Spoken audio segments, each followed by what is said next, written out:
দেখো বন্ধুরা কি সুন্দর মাছগুলো। এগুলো দেখলেই তোমরা বলবে, কেউ বলবে এটা সর্ষা দিয়ে করলে দারুণ লাগে। সর্ষা আমার পেটে সয় না, তাই সর্ষা তো দিয়ে করবো না। কালো জিরা কাঁচা লঙ্কা দিয়ে করলে ভালো লাগে বলবে, কিন্তু ঘরে কালো জিরা নাই। আর কালকে হাট করতে গেছে, বলতে ভুলে গেছি।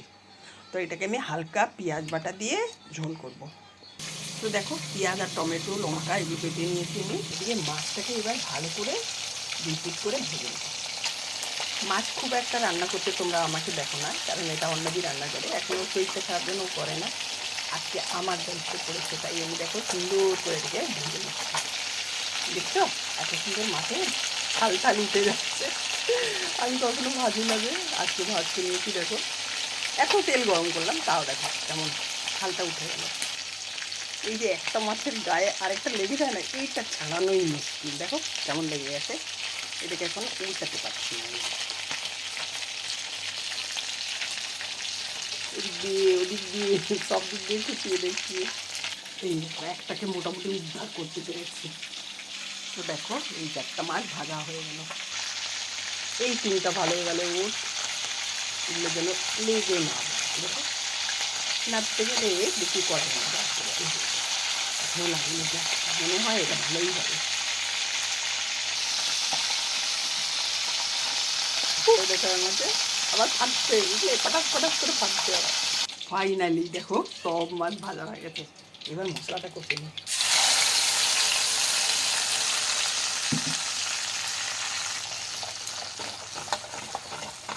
মশলাটা ভালো করে কষলেই এবার টেস্ট পাবে। এর মধ্যে লবণ দিয়ে দিই। আমি বেশিরভাগ সময় সবজি রান্না করি, বুঝলে, সবজিটা বেশ ভালো রান্না করি। মাছ টাছগুলো আমার পারি না তা না, আমি সবই পারি, কিন্তু এই যে আরও তো অনেক কাজ আছে না, সেদিকেও মনটা যাচ্ছে। তাহলে আমিও মাছের ঝোল দারুণ বানাই। বাইরে হালকা ঝিরি ঝিরি বৃষ্টি পড়ছে, তার মধ্যে এই তেজপাতা গাছ থেকে তেজপাতা তুলে আনলাম। পেঁয়াজের রান্নায় একটু তেজপাতা না দিলে ভালো লাগে না, বুঝলি। তো তেজপাতা দিয়ে দিয়েছি, আর আদার গন্ধটাও বেশ ছাড়ছে।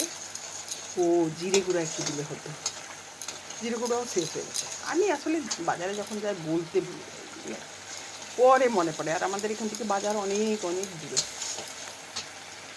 দিয়ে দেখো বাইকটা কি সুন্দর সবজি ভরা। ওই কত পেয়ারা গাছ, কত পেয়ারা হয়ে আছে। তো দেখো মশলাটা বেশ কষা হয়ে গেছে, মনে হচ্ছে তেল ছাড়া শুরু করেছে।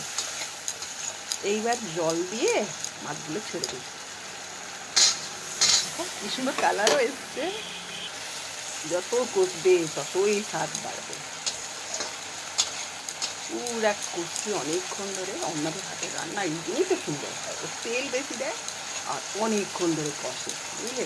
ওর হাতের রান্নার জবাব নেই, যতই আমি বলি আমি খুব ভালো রান্না করি, কিন্তু ওর মতো হয় না।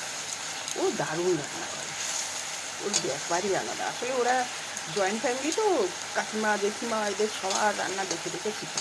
আমাদের বাড়ির ছেলেরা খুব ভালো রান্না বান্না করতে পারে। আমার কাকা শ্বশুর, জ্যাঠা শ্বশুর সবাই রাঁধতে জানতো। আমার শ্বশুরমশাইও দারুণ রান্না করতেন।